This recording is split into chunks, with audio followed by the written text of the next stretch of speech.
Prendiamo nel libro di Secondo Re, capitolo 8, leggeremo dal versetto 16. Nell'anno quinto di Joram, figlio di Acab, re di Israele, Joram, figlio di Giosafat, re di Giuda, cominciò a regnare su Giuda. Aveva 32 anni quando cominciò a regnare e regnò 8 anni a Gerusalemme. Egli seguì l'esempio dei re di Israele come aveva fatto la casa di Acab, poiché aveva per moglie una figlia di Acab e fece ciò che è male agli occhi del Signore. Leggeremo anche il capitolo 11 del Secondo Re.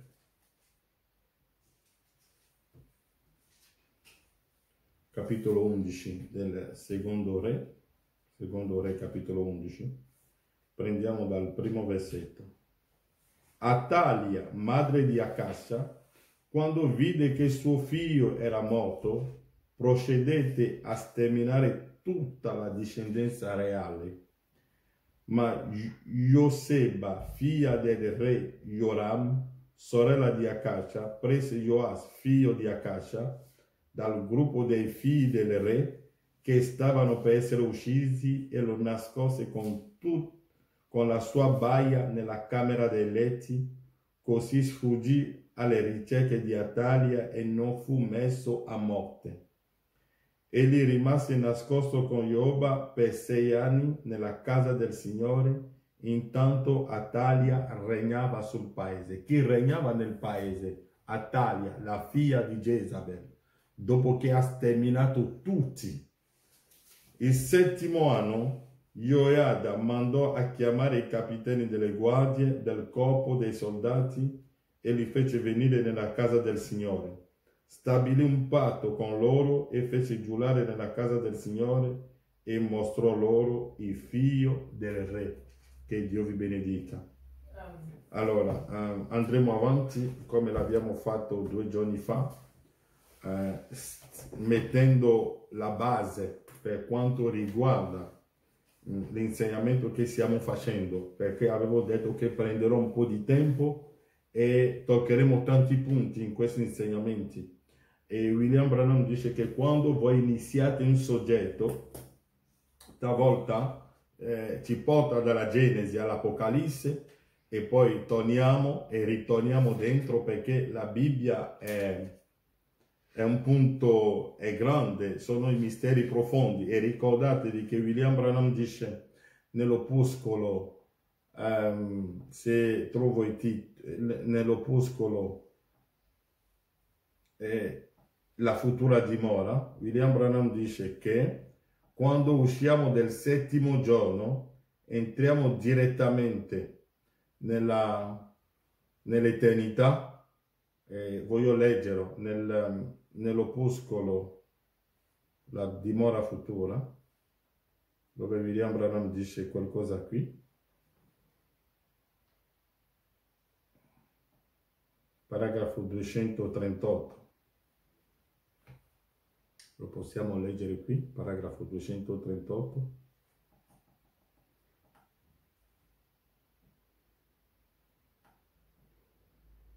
Branham dice qui che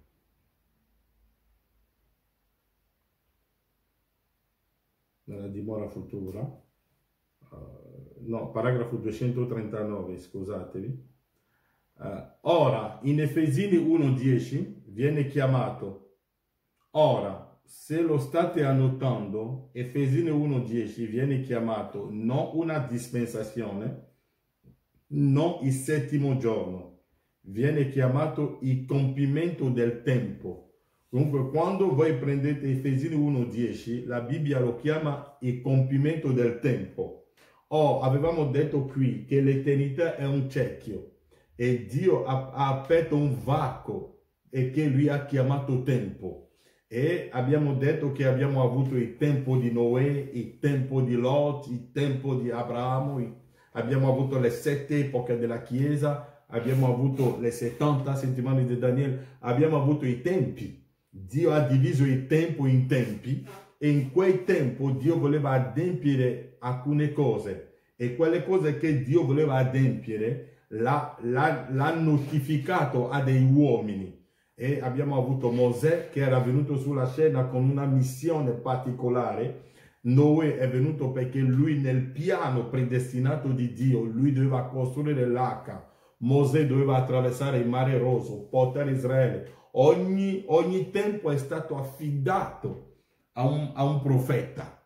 Dunque, ma quando arriviamo alla fine del tempo, cioè quando arriviamo alla fine delle dispensazioni, perché parliamo del tempo, quando parliamo del tempo stiamo parlando della dispensazione. Abbiamo avuto la dispensazione di Noè, abbiamo avuto la dispensazione di Mosè, abbiamo avuto la dispensazione di Lot, la dispensazione di Abramo, la dispensazione che copre le 7 epoche della Chiesa, la dispensazione del 70 settimane di Daniele, ma poi arriviamo alla fine delle dispensazioni. E quello che Efesini 1:10 viene chiamato, Efesini 1:10 non viene chiamato una dispensazione, ma non viene chiamato non una dispensazione, non il 7° giorno, ma viene chiamato il compimento del tempo. Vuole dire che il tempo che Dio ha messo a disposizione per fare le cose sulla terra, siamo arrivati al compimento del tempo. E quando si arriva al compimento del tempo, e quando il compimento del tempo è giunto, cioè quando il tempo è stato completato, arriviamo al compimento del tempo quando il tempo è stato completato. E quando noi parliamo del tempo che è finito, come l'abbiamo precisato tante volte, non stiamo parlando del tempo del calendario, non stiamo parlando dell'orologio, ma stiamo parlando del tempo per quanto riguarda la redenzione. Perché da quando Adamo era caduto, dall'Eden fino a oggi, Dio doveva restaurare l'uomo e Dio si è dato un tempo per riportare l'uomo indietro. Ma quando arriviamo alla fine dei tempi, allora quando l'opera finisce, leggiamo bene fratello Branham, paragrafo 239, futura dimora. Ora, in Efesino 1:10 viene chiamato, ora, se lo state annotando, Efesino 1:10 viene chiamato non una dispensazione. Efesino 1:10 non è una dispensazione, non il 7° giorno, viene chiamato il compimento del tempo. Dunque il tempo è finito e quando il compimento del tempo è giunto, cioè quando il tempo è stato completato, quando non c'è più tempo, allora si va nell'eternità. Quando è che non c'è più tempo? Quando noi prendiamo Apocalisse 10, prendete Apocalisse 10 con me, vediamo quando è che non c'è più tempo. Apocalisse 10, leggiamo qualcosa lì, perché noi parliamo delle cose che sono adempiute. Diciamo, poi parleremo. Vediamo le cose, Apocalisse 10, dal versetto 1 a 7. Poi vide un altro angelo potente che scendeva dal cielo avvolto in una nube. Sopra il suo capo vi era l'arcobaleno, la sua faccia era come il sole e i suoi piedi erano come colonne di fuoco. Egli aveva in mano un libretto aperto e posò i suoi piedi destro sul mare e il sinistro sulla terra. Poi gridò a gran voce come un leone ruggente. E quando ebbe gridato, i 7 tuoni fecero udire le loro voci. Quando i 7 tuoni ebbero fatto udire le loro voci, io stavo per mettermi a scrivere. Ma udì una voce dal cielo che mi disse: si dirà le cose che i 7 tuoni hanno dette, non le scrivere. Allora l'angelo che avevo visto con un piede sul mare, un piede sulla terra, alzò la mano destra verso il cielo e giurò per colui che vive nei secoli dei secoli, il quale ha creato il cielo e le cose che sono in esso, e la terra e le cose che sono in essa, e il mare e le cose che sono in esso, dicendo che non ci sarebbe non ci sarebbe stato più indugio, ma nei giorni in cui, allora, nei giorni in cui si sarebbe udita la voce del settimo angelo, quando egli avrebbe suonato si sarebbe compiuto il mistero di Dio, come egli ha annunciato ai suoi servi i profeti. Dunque, quando il settimo angelo suona la tromba, quando il mistero che è nascosto nei 7 tuoni sono rivelati, allora il tempo è finito. E quando il tempo è finito, l'apertura dei sigilli mette fine al tempo. E noi sappiamo che fratello Branham dice nell'opuscolo, la breccia tra i sigilli, Branham dice che i sigilli sono aperti quando ormai sono finite le epoche della Chiesa e l'epoca delle denominazioni. I sigilli non sono aperti nelle epoche, non sono aperti nelle epoche, dunque i sigilli sono aperti fuori dalle epoche, quando ormai tutte le epoche sono finite. E Branham dice qui, ora in Efesini 1:10 viene chiamato, ora se lo state annotando, Efesini 1:10 viene chiamato non una dispensazione, perché le dispensazioni devono finire alla voce del settimo angelo. Quando il libro è aperto, le dispensazioni sono finite. I sigilli non sono aperti nelle dispensazioni. Ok. Viene chiamato, ora se lo state annotando, Efesini 1:10 viene chiamato non una dispensazione, non il settimo giorno, viene chiamato il compimento del tempo. E quando il compimento del tempo è giunto, cioè quando il tempo è stato completato, quando non c'è più tempo, allora dove si va, fratello Branham? Branham dice, allora, quando non c'è più tempo, allora si va nell'eternità. Quando il tempo finisce, si ritorna nell'eternità. Quando il tempo finisce, si ritorna nell'eternità. Ok. Ah, mi direte, ma fratello Frank, siamo nell'eternità, l'ha detto il vostro profeta. E William Branham dice che l'eternità e il tempo cammineranno insieme fino a che il tempo lascerà completamente posto all'eternità. Perché la fine del mondo non è qualcosa che viene boom, no. La fine del mondo è prima, l'abbiamo predicato tante volte, è la fine dei sistemi.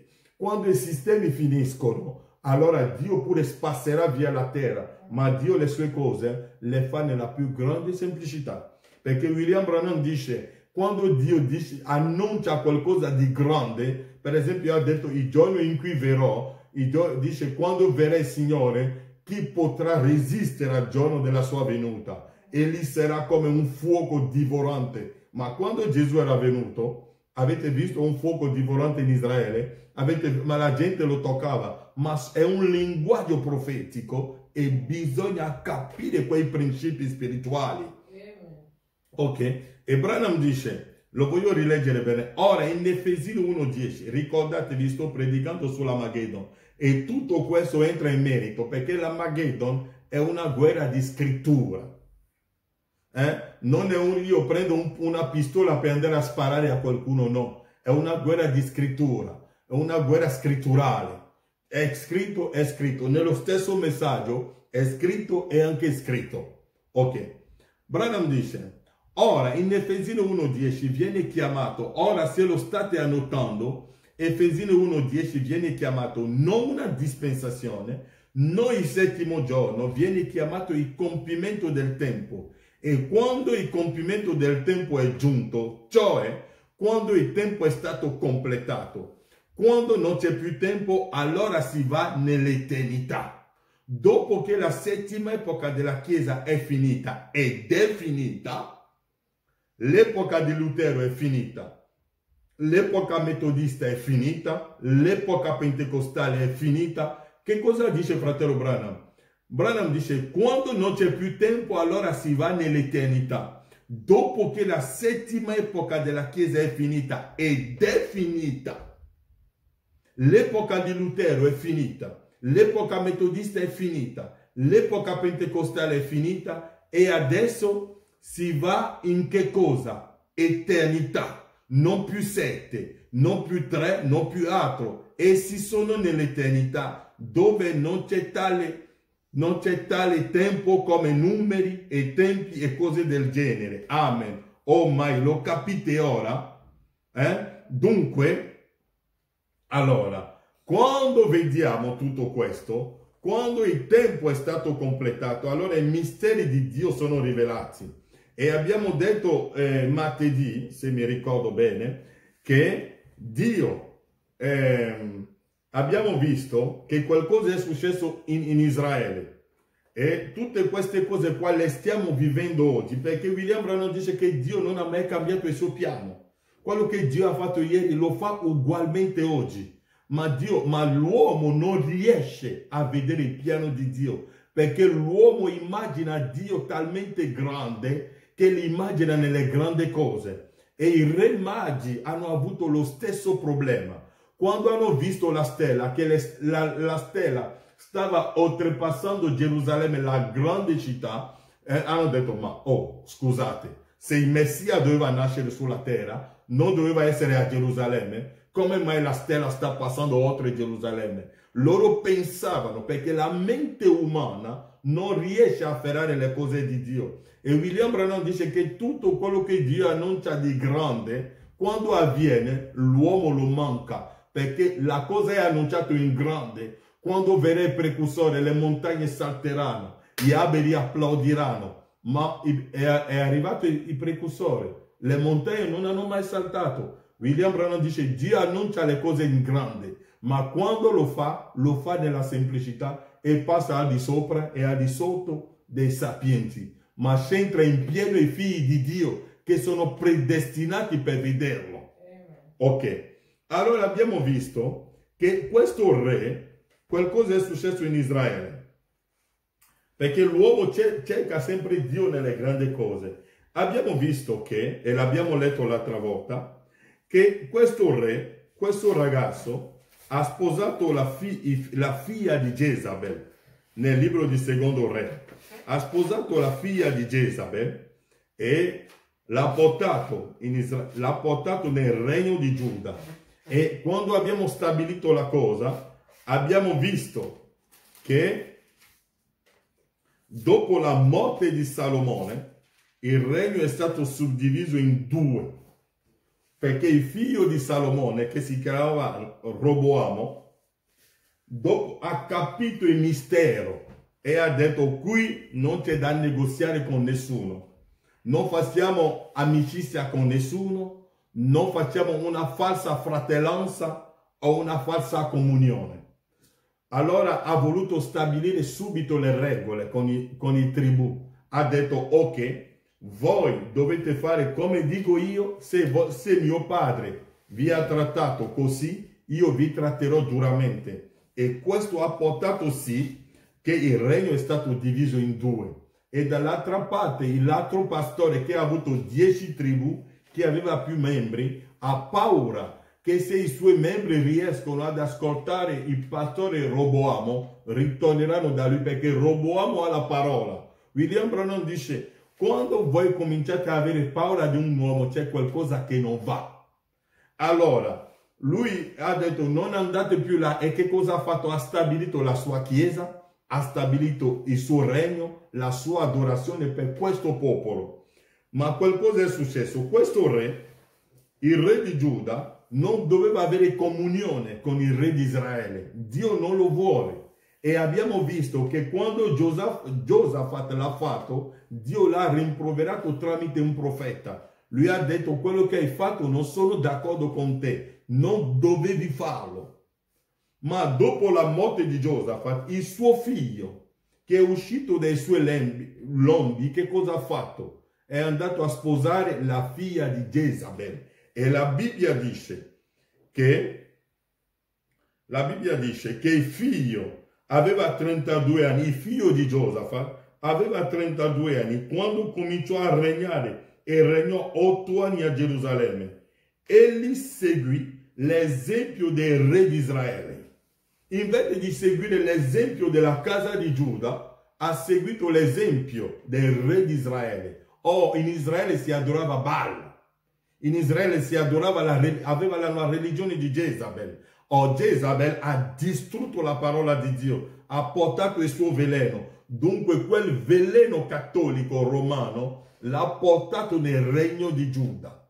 E seguendo quel serpente che è entrato nel regno di Giuda, abbiamo visto che la figlia di Jezabel cosa ha fatto alla fine? Ha ucciso tutta la casa regale, ma Dio nella sua grazia aveva una piccola chiesa che ha preso un piccolo seme e l'ha nascosto. Ed è quel seme che è diventato una spina nel fianco di Atali più tardi. E è lì che siamo arrivati la volta passata per stabilire bene le cose. E abbiamo letto fratello Branham che ci diceva qui, ha preso quella stessa scrittura e ha detto: ora, sono a pagina 218, oggi voglio leggere un po' più veloce. Ora, qui è detto che questa prostituta aveva figli. No, scendiamo un po'. Quella figlia sposò Geroamo, aveva dei figli. Jezabel e Acab ebbero una figlia. Sappiamo che Jezabel chi è? È la chiesa di Roma, è la chiesa cattolica, con le sue figlie. E sappiamo che le figlie della chiesa cattolica sono le chiese protestanti. E i protestanti sono qui, battisti, tutti quelli che sono protestanti, ma le figlie sono ritornate nella casa madre. Ok? Quella figlia sposò Joram, il figlio di Giosafat. E in secondo re 8:18 è detto che Joram camminò per le vie di suo suocero. Tramite questo matrimonio, egli andò dritto nell'idolatria. Perché i falsi matrimoni portano sempre nell'idolatria. Ok? Egli trascinò nell'idolatria Giuda che temeva Dio e adorava Dio. Questo è esattamente quello che hanno fatto tutte queste chiese figlie, proprio come io ve l'ho fatto notare. Esse iniziano nella verità, poi si sposano all'organizzazione, abbandonando così la parola per le tradizioni e credi. Ora lasciatemi chiarire questo. In Ebrei 13:7 è detto: ricordatevi dei vostri conduttori che vi hanno annunciato la parola di Dio. È la parola che ti governa, è la parola che ti governa. Noi uomini. Ora un uomo quale marito è il capo della donna, egli la governa. Ma anche la Chiesa è una donna e il suo governatore è la parola. Gesù è la parola. Se ella rigetta la parola e prende qualche altra signoria, ella è un'adultera. Ora, citatemi una sola Chiesa che non abbia abbandonato la parola per prendere le tradizioni e i credi, e se sono tutte adultere, tale madre, tale figlie. E William Branham va avanti. Branham dice qui, nella pagina 219.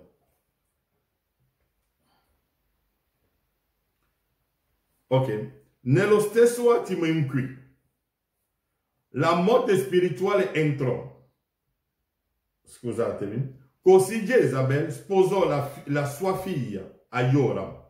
Nello stesso momento che ciò avvenne, Joram indusse il popolo a divenire idolatra. Nello stesso attimo in cui ebbe luogo quel matrimonio, Giuda morì. La morte spirituale entrò. Nello stesso attimo in cui la prima chiesa di Roma si organizzò, essa morì. Nello stesso attimo in cui i luterani si organizzarono, la morte entrò ed essi morirono. Per ultimo vennero i pentecostali ed essi si organizzarono. E sebbene non vogliono crederlo, lo Spirito li ha lasciati, eppure egli l'ha fatto. Quel matrimonio recò la morte. Matrimonio Dio non può accettare l'organizzazione. Dio non sta nei credi. Non possiamo organizzare Dio. Dio è libero, Dio si muove nella sua parola. Lui rivela la parola. William Branham dice la scienza, Dio ha messo le materie sottoterra. E un uomo un giorno ha pensato che possiamo avere un aereo e ha fatto l'aereo. Dove ha trovato le materie per farlo? è sottoterra, non è che è andato a inventare, Dio l'ha messo lì. E William Branham dice che Wesley un giorno, essendo anche lui un scienziato della casa di Dio, ha scoperto, leggendo la parola di Dio, che abbiamo bisogno della santificazione. Lutero, pur essendo un scienziato, ha visto che ha scoperto nella stessa Bibbia che abbiamo oggi, che abbiamo bisogno della giustificazione. Quando William, come si chiama, l'uomo che ha portato a Susa Street, quell'uomo un giorno aveva visto che la Chiesa aveva bisogno di più di risvegli. Che cosa ha fatto? Ha preso la parola, ha portato alcuni fratelli, si sono chiusi a Susa Street, si sono messi a cantare e hanno trovato la materia che servono a loro sempre nella stessa Bibbia e hanno prodotto l'epoca pentecostale, il battesimo dello Spirito Santo. Le materie per portare questo, essendo che sono scienziati, l'hanno trovato nella parola di Dio. Viene fratello Branham per chiudere tutte le epoche dove ha trovato la materia, sempre nella parola, perché lui è un scienziato. Allora, dopo di lui, dove scaviamo noi? Scaviamo nel suo messaggio, perché nel messaggio di fratello Branham ci sono delle risorse, ci sono delle materie che ci servono per poter navigare, per approfondire la parola di Dio, per andare più avanti. Perché Branham dirà, se c'è una generazione dopo di me, egli predicherà meglio questo messaggio. Non è che andiamo a inventare qualcosa. Perché William Branham dice, notate, quando la scienza riesce a scoprire qualcosa nel mondo naturale, vuole dire che già nel spirituale Dio l'ha già fatto. Se il mondo oggi ha scoperto i droni, vuole dire che spiritualmente Dio l'ha già adempiuto. Se oggi abbiamo dei telefonini che possiamo parlare in 40 su WhatsApp e che possiamo fare tutto nel mondo virtuale, vuole dire che spiritualmente Dio l'ha già adempiuto. William Branham dice, la parola di Dio si sviluppa e dobbiamo svilupparsi man mano che la parola si sviluppa. Ma ora noi vogliamo rimanere in un vecchio credo di chiesa, rimanere puntato lì per dire che siamo rimasti lì. No, viviamo in un'altra epoca. E quando uno vive in un'altra stagione, se siamo in estate e tu vai a vestirti come in inverno, tu morirai. Se in inverno ti metti i vestiti addosso come si mette in estate, tu morirai. Bisogna adattarsi alla stagione. E ogni stagione c'è il cibo per ogni stagione. In che stagione siamo, fratello? William Branham dice, dopo che abbiamo passato la settima epoca della Chiesa, si entra nell'eternità, nell'8º giorno, dove non ci sono più numeri. Che un fratello lo crede o non lo crede, non è un problema, lo dice il profeta. Ok, allora, Branham dice qui, nello stesso attimo in cui i luterani si organizzarono, la morte entrò ed essi morirono. Per ultimo vennero i pentecostali ed essi si organizzarono. E sebbene i pentecostali non vogliono crederlo, lo Spirito li ha lasciati, eppure li ha fatto. Quel matrimonio recò la morte. Poi venne la luce sull'unità della Deità. Hanno predicato, c'è un solo Dio, la Trinità non esiste più, ne hanno fatto una dottrina, hanno costruito una chiesa, è diventata una denominazione. Poi Branham dice, poi venne la luce sull'unità della Deità, ma pure essi si organizzarono e morirono. Poi il fuoco di Dio scese sul fiume Ohio nel 1933 e un risveglio di guarigione si sparse per il mondo. Però esso non viene, quel risveglio, il risveglio di fratello Branham non è venuto tramite una chiesa, non aveva il padroncino di una chiesa. Giovanni Battista non è venuto tramite un gruppo. Se i farisei dell'epoca di Giovanni Battista erano intelligenti, come lo diceva un fratello l'altra volta, che ci parlavamo di aggiornare il software, perché se avete un computer oggi e che avete il programma del 1990, non funzionerà correttamente oggi. Dovete aggiornare i programmi, perché dovete aggiornarvi alla vostra stagione, dovete riprendere il messaggio, aggiornare il software. E come Caiafa non ha aggiornato il software per capire che cosa significava il Tempio all'epoca di Gesù, automaticamente Caiafa è morto, scusatemi, ed è in inferno oggi. Bisogna capire, quando Gesù diceva distruggete questo Tempio e in 3 giorni io lo ricostruirò, pensavano che lui stava parlando del Tempio di Salomone. Non gli interessava affatto niente di quel Tempio, perché Dio quel Tempio non l'ha interessato e oggi non gli interessa manco. Oggi tanti fratelli stanno aspettando che un politico che si chiama Benjamin Netanyahu costruisca un Tempio per andare là per adorare Dio nel millennio. Un politico. No, Dio aveva già rigettato il Tempio fatto da mani d'uomo. E sappiamo che il Tempio del Millennium l'ha costruito chi? William Marion Branham, perché nell'opuscolo La statura di un uomo perfetto ha detto venite, vi voglio insegnare come costruire la casa di Dio, dove Dio abita, la statura di un uomo perfetto. L'ha fatto lui. Non abbiamo altre persone dopo fratello Branham che ci porterà qualcosa, è lui l'ultimo. E Branham ha detto, dopo di me lo spirito non parlerà più in altra epoca. Possiamo saltare, possiamo darci dei nomi, io sono Salomone, io sono Giosuè, io sono questo. Abbiamo 7 stelle nelle mani di Dio e dopo 7 non abbiamo 8, abbiamo 7 stelle. Ok. Ho detto che un giorno predicherò sui figli di Isaia, perché Davide a casa di suo padre erano 8 fratelli. C'è un mistero nascosto lì. Allora ho detto che guardate un po' i farisei. Hanno detto, voglio leggervi qualcosa qui. Prendete con me la Bibbia. Mi sembra nel libro di Giovanni. Giovanni, sì. Giovanni capitolo 1. Vedete un po'.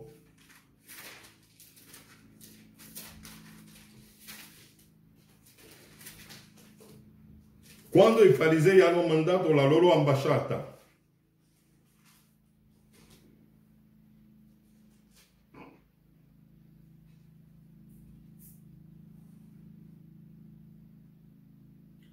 Giovanni 1 dal versetto 19.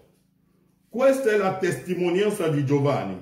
Quando i giudei, guardate un po' quello che è successo qua, Caiafa, guardate, ha visto Giovanni che è venuto con una dottrina strana. È una dottrina che non è mai esistita in Israele. Un uomo che esce dal deserto e comincia a prendere le persone e comincia a buttare nell'acqua. Tu vieni da lui, boom, ti prende, boom. Ha una dottrina strana. Allora i capi di quel giorno, con il loro papa che si chiamava Caiafa, il capo dell'organizzazione, il capo dell'ecumenismo di quella epoca, perché l'ecumenismo ha sempre esistito, e Satana le usa. William Branham dice, posso vedere Satana seduto in quel gruppo dei farisei che contestavano Gesù. Era Satana, perché la religione è stata sempre il nemico di Dio. E guardate un po' quello che è successo qui. Caiafa ha visto Giovanni che faceva il battesimo alle persone. Che cosa ha fatto? Lui ha mandato un'ambasciata per andare a chiedere a lui, chi sei te? Leggete con me. Questa è la testimonianza di Giovanni, quando i giudei mandarono da Gerusalemme dei sacerdoti e dei leviti per domandargli, tu chi sei? I capi dell'epoca, quando hanno sentito del messaggio di Giovanni Battista, hanno mandato una delegazione. Andate a chiedere a questo uomo, ma da dove ha ricevuto l'ordine? Ma chi è lui? Perché sta facendo queste cose qua? Perché sta battezzando? Perché sta predicando lì? Ma che dottrina? Da dove ha avuto quell'autorità? Spero che mi seguite.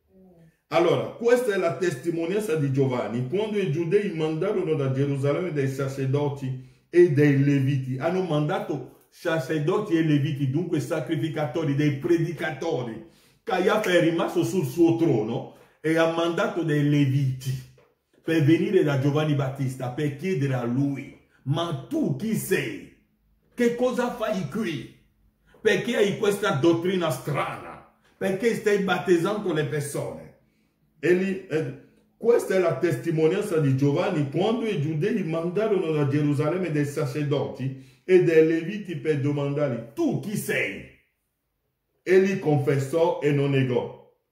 Confessò dicendo: io non sono il Cristo. Ha detto: non sono il Cristo? Essi gli domandarono: chi sei dunque? Sei Elia? Perché sanno che Elia deve venire. Sei Elia? Egli rispose: non lo sono. Sei tu il profeta? Perché sanno che il profeta deve venire. Non è come il mondo oggi che non sa queste cose qua. Quelli sapevano, aspettavano che Dio doveva mandare un profeta. Il profeta, non un profeta, il profeta, che sarebbe il Messia. Sei tu il Cristo? Non lo sono. Sei tu il profeta? Egli rispose no. Allora hanno detto: oh, versetto 22, leggete con me. Essi dunque gli dissero: chi sei? Affinché diamo una risposta a quelli che ti hanno mandati. Che dici di te stesso? Hanno voluto sapere chi è lui, perché sta facendo questo. E Dio, un profeta non viene mai in aria. Un profeta deve avere un appoggio scritturale. E Giovanni aveva un appoggio. E che cosa ha risposto a loro? Essi domandarono: ma chi sei dunque? Versetto 22, essi dunque gli dissero: chi sei? Affinché diamo una risposta a quelli che ti hanno mandati. Che dici di te stesso? Egli disse loro: io sono la voce di uno che grida nel deserto: raddrizzate la via del Signore, come ha detto il profeta Isaia. Ha dato una risposta. Non è così? Se i predicatori dell'epoca erano intelligenti, se non erano orgogliosi come lo siamo noi oggi, ritornavano a prendere il libro di Isaia, se lo leggevano, ma la voce che grida nel deserto, allora se lui è la voce, automaticamente il Messia deve essere da qualche parte. Ma Caiafa non l'ha fatto. Caiafa è rimasto chiuso nel suo credo e nella sua dogma, perché Giovanni aveva, io sono la voce di chi grida nel deserto. Automaticamente, se loro prendevano quella scrittura e andavano a vedere Isaia e lo studiavano bene, potevano capire. Allora, per vedere il Messia, dobbiamo sedere accanto a Giovanni Battista. Non l'hanno fatto all'epoca e oggi non lo fanno. William Branham dice: nel fiume Ohio ho ricevuto la commissione che sarò il precursore della seconda venuta. E William Branham dirà: io, il settimo angelo, sono sulla terra al tempo di questa venuta. Dunque Branham non può partire se Gesù non viene. E come l'abbiamo predicato tante volte, molti aspettano: sì, egli è venuto, è un'apparizione, non è una venuta. Possono aspettare in qualsiasi modo, non ne avranno più un altro, perché Gesù è già ritornato. Se non verrà secondo l'interpretazione della tua chiesa, perché Dio non verrà mai secondo l'interpretazione mia, non l'interpretazione della mia chiesa, non l'interpretazione di un capo, ma verrà secondo l'interpretazione della parola. Dio viene secondo la sua parola. Dio fa le cose secondo la sua parola, non secondo la nostra mente.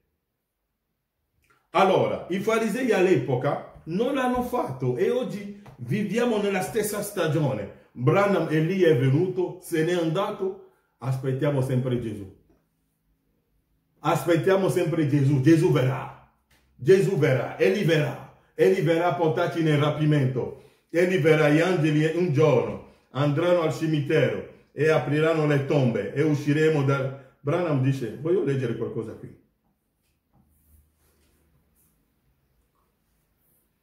Dio si nasconde in semplicità, poi si rivela allo stesso modo. Paragrafo 379. La gente dice: oh, un giorno gli angeli scenderanno, apriranno le tombe. La Bibbia dice: anche quando Gesù è uscito dalla tomba, il giorno della sua risurrezione, la Bibbia dice che Abramo e gli altri sono usciti dalla tomba. Ma la tomba di Abramo è ancora lì oggi. Se andate in Israele e vedete la tomba di Abramo, gli ebrei vanno a fare pellegrinaggio su quella tomba. Vanno a fare pellegrinaggio sulla tomba di Giuseppe. sulla tomba di Sara, sulla tomba di Rebecca, di Rachele a Betlemme, vanno sempre lì. Quella tomba è sempre lì. Ma Abramo è uscito di quella tomba. Che cos'è una tomba? Io ho detto, dobbiamo aggiornare il software.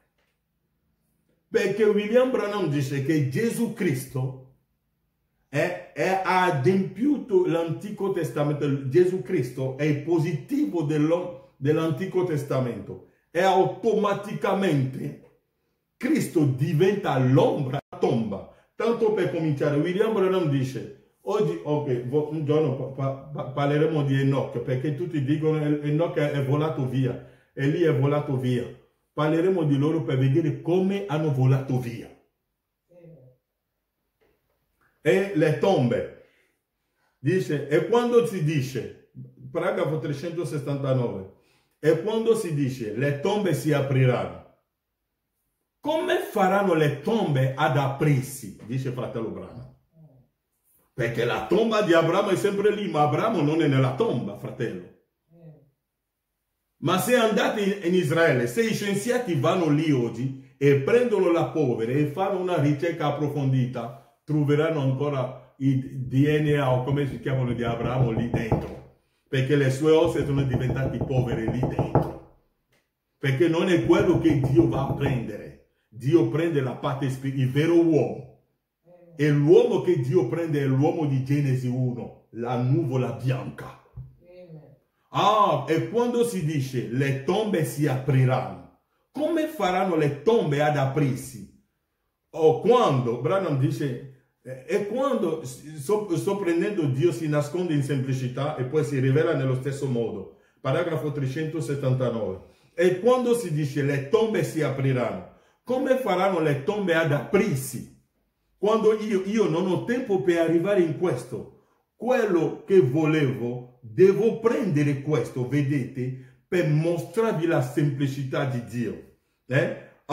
Non è andare là fuori e gli angeli scendono e spalano le tombe e portano qui fuori una vecchia carcassa morta. E non è che gli angeli andranno in cimitero per aprire le tombe. Branham dice non è così. Ma le tombe si devono aprire, fratello. Perché se le tombe non si aprono, la sposa non uscirà. Perché la salma di Gesù, il corpo di Gesù fu messo nella tomba. L'abbiamo predicato a Pasqua, che hanno preso il corpo di Gesù, che è la sposa, l'hanno messo nella tomba, l'hanno avvolto in un lenzuolo bianco, hanno messo la roccia, hanno messo il sigillo romano e hanno messo le guardie romane. Ma un angelo potente deve venire per tirare fuori la sposa dalla tomba. E qual è la tomba oggi, fratello? Se la tomba di Gesù era l'ombra, qual è il positivo oggi? Perché Gesù è tutto quello che ha fatto Gesù è l'ombra delle cose a venire. Che cosa è l'ombra oggi? La Bibbia dice che i 4 cavalieri, quando veniva, portava dietro di sé il soggiorno della morte. Branham dice nel fisico, quando qualcuno muore c'è il cimitero che lo segue, c'è la tomba. E nel spirituale è la stessa cosa. E Branham dice dove sono le tombe oggi? Branham dice le chiese. Le chiese sono diventate le tombe. Avete capito? Le chiese sono le tombe. Branham dice non è andare là fuori e gli angeli scendono e spalano le tombe e portano qui fuori una vecchia carcassa morta. No, fratello. Voi dite le tombe si apriranno, i morti verranno fuori. Quello può essere vero. Branham dice quello può essere vero. Ma non aprirsi nella maniera che voi dite di aprirsi. Le tombe, l'angelo potente è sceso della gloria, ha tolto via la guardia romana, ha tolto via il sigillo romano, ha tolto via la pietra, ha tolto il linceolo bianco e la sposa è uscita da dove? Dalle tombe, delle chiese, delle obitori, uscite da mezzo di loro, o popolo mio, per non avere parte ai suoi peccati, Babilonia. Ecco la tomba. William Branham dice nel libro di Apocalisse 4, ha detto tanto, l'ho detto tante volte, cambiato chiesa, non ho fatto niente di male, state passando da un obitorio a un altro, da una morga a un'altra morga, da un cimitero a un altro cimitero, ma l'angelo potente che è sceso della gloria, per aprire le tombe, William Marion Branham viene con un messaggio che ha spezzato i soldati romani, cioè i predicatori di Romani, i predicatori di Baal, i predicatori di Jezabel, le organizzazioni, i pentecostali, che predicano il rapimento, che dobbiamo volare nell'aria con le donne con i pantaloni che vanno su. Ho scritto nella Bibbia, le donne che mettono i trucchi pure alla guida della macchina volano, e i predicatori del messaggio lo predicano. Questo si chiama confusione, e questo è il balamismo. Le tombe si apriranno, i morti verranno fuori. Sì, le tombe si sono aperte. Le chiese, Branham le ha spezzati tutti. E la sposa è uscita dalla denominazione. Perché prenderemo Apocalisse 19, tireremo fuori tante cose di là. È bellissimo la parola di Dio. Siamo nell'eternità, dove la rivelazione scorre e non finirà mai. Non finirà, perché siamo nell'eternità. Ormai la Bibbia, dopo l'apertura dei sigilli, è diventata... Noi cerchiamo il cimitero là che è lì, dove andiamo a pagare 5.000 euro, dove ci buttano nella bara. Quello non fa niente a nessuno, quello è solo un formalismo che gira. Ma il vero cimitero sono le chiese. E mi direte, ma le chiese sono diventate il soggiorno della morte. È vero? E mi direte, ma nel soggiorno della morte si parla? Sì, si parla nel soggiorno della morte. Non avete mai visto che qualcuno ha parlato del soggiorno della morte? Nel soggiorno della morte c'era un uomo, l'uomo ricco. Che cosa ha fatto quell'uomo ricco? Quell'uomo ricco è morto, è andato in inferno. Lazzaro è andato nella gloria. Dal soggiorno della morte parlava, nella chiesa denominazionale, parlava a Lazzaro che era seduto nel seno di Abramo. Dice, manda qualcuno a casa mia. Ma c'è un abisso tra di loro, fratello. C'è un abisso tra la denominazione e la sposa. E l'abisso qual è? L'interpretazione della scrittura. L'abisso che c'è nella sposa, dalla denominazione, che è diventato la tomba, e la sposa, c'è un abisso. Perché Abramo ha detto all'uomo ricco, c'è un abisso tra di noi, non possiamo avere comunione. Non possiamo farci niente. Se i tuoi fratelli che sono rimasti là, le vuoi salvare, c'hanno i nastri, c'hanno i profeti, c'hanno i predicatori là, che le vanno ad ascoltare. Ma c'è un abisso. Che cos'è questo abisso? È l'interpretazione scritturale. C'è un abisso. Che tu non puoi venire da noi, noi non possiamo andare da te perché tu sei un'organizzazione. Noi siamo la parola fatta carne. Ok. Voi dite le tombe si apriranno, i morti verranno fuori. Quello può essere vero, ma non aprirsi nella maniera che voi dite di aprirsi. Le tombe si sono aperte. William Branham le ha aperte, la sposa è uscita. E quelli che deve uscire è uscito, le altre sono rimasti nelle denominazioni. William Branham passava nelle chiese come Paolo. Quando Paolo nel suo giorno che cosa faceva? Paolo andava lì in una chiesa, predicava e quando usciva, la sposa di suo giorno usciva con lui e lo seguivano e le altre rimanevano nel soggiorno della morte. Satana, il soggiorno della morte l'ha sempre seguito. Ok, cerchiamo di andare un po' avanti. Poi il fuoco di Dio scese sul fiume Ohio, voglio cercare di andare un po' più avanti oggi, ma pure essi si organizzarono. Scusatemi, poi Dio scese sul fiume Ohio nel 1933 e un risveglio di guarigione si sparse per il mondo, però esso non venne mai tramite un'organizzazione. Dio andò fuori dai gruppi pentecostali, fuori dall'organizzazione e ciò che Lui sta per fare in futuro sarà anche al di fuori dell'organizzazione. Dio non può operare per mezzo dei morti. Perché l'organizzazione è diventata una tomba. Una tomba. E Dio l'ha scoperchiato affinché la sposa ne esce. E come Dio l'ha aperto le tombe? Con la voce del figlio dell'uomo.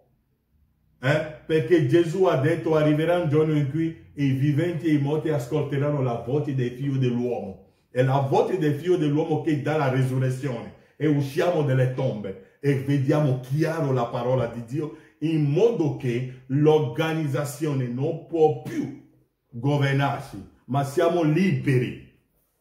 Ok? Sarà anche fuori dall'organizzazione. Dio non può operare per mezzo dei morti. Egli può operare solo tramite i membri viventi. Questi membri viventi si trovano al di fuori di Babilonia. Avete capito ora? Le tombe. È Babilonia la tomba. Ok. Così, vedete, venne la morte, organizzazione, e la Chiesa morì. E per renderlo ancora più chiaro, Branham dice, per renderlo più chiaro, la morte prese residenza dove appena prima regnava solo la vita. Prima in Giuda regnava la parola di Dio, ma subito dopo, quando è arrivato Atalia, la figlia di Jezabel, ha portato la morte.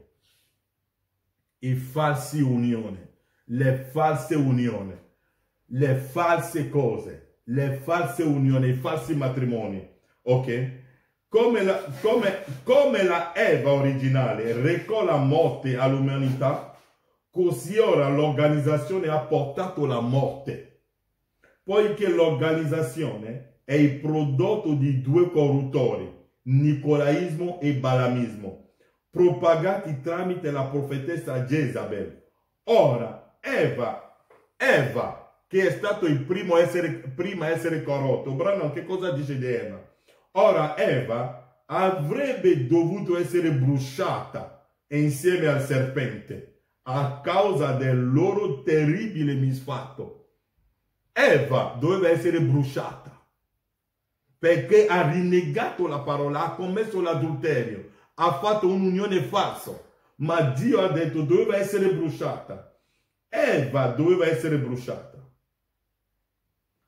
insieme al serpente a causa del loro terribile misfatto. Ma Adamo intervenne prendendola prestamente a sé, sì che ella fu salvata.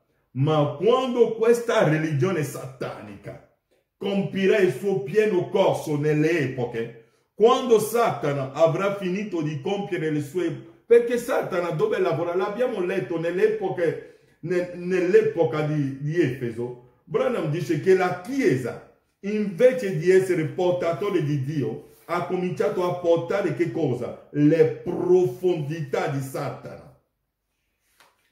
È quello che Dio ci dice nell'epoca di Efeso.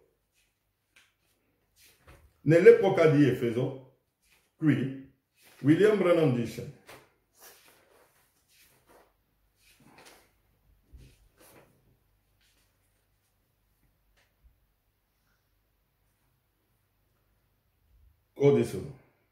quel veicolo fisico chiamato Chiesa sarebbe sprofondato fino alle terribili profondità di Satana.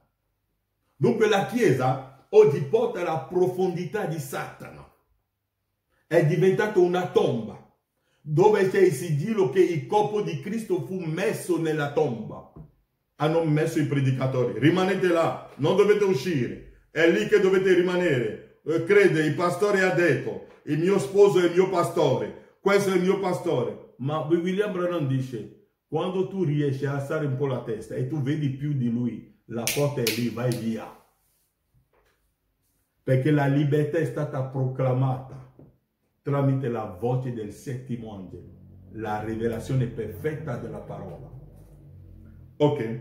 Eva avrebbe dovuto essere bruciata insieme al serpente a causa del loro terribile misfatto, ma Adamo intervenne prendendola prestamente a sé. Sono nel 7 epoche, pagina 219.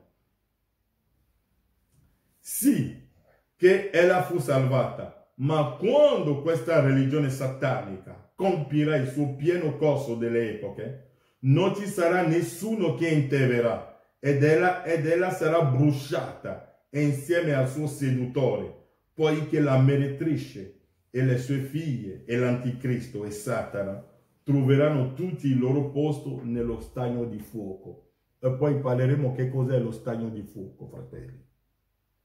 Perché Apocalisse, William Branham dice Apocalisse è un libro di simboli, è simbolico. Che cos'è lo stagno di fuoco? Man mano che stiamo parlando dell'Armageddon, parleremo di tutte queste cose qua. Dunque, per farvi vedere che Elia aveva già iniziato un lavoro, è un lavoro terribile, ma quello Elia dopo Dio l'ha richiamato a casa e ha lasciato l'opera a Eliseo. Poi Eliseo è andato avanti, ha unto Geu e Geu è andato avanti e ha fatto quello che doveva fare. Parleremo di tutto questo, metteremo dentro il re del nord. Tutto è nella Bibbia, il piano è perfetto. Che Dio vi benedica. Amen.